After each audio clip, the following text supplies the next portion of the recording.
Malipas ang ilang taon na pagsusulong, naaprubahan na sa committee level sa Senado ang panukalang batas para payagan na ang diborsyo sa Pilipinas. Lumusot na sa Committee on Women, Children, Family Relations and Gender Equality ang Senate Bill No. 2443, ang pinag-isang mga panukala nina Senators Risa Hontiveros, Raffy Tulfo, Robin Padilla, Pia Cayetano at Amy Marcos na ang layon ay maamyendahan ang Family Code of the Philippines.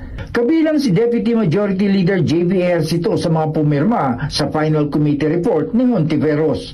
Siguro, people who have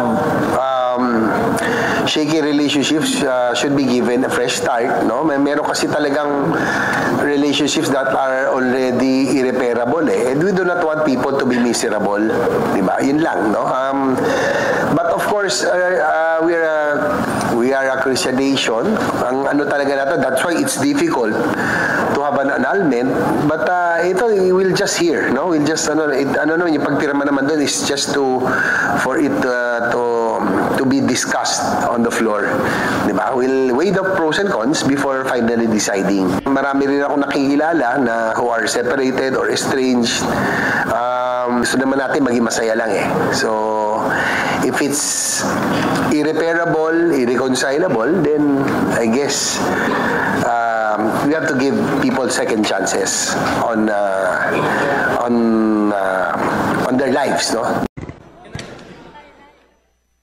With 126 members voting in the affirmative, 109 in the negative, and 20 abstentions, House Bill number 9349 is approved on third and final.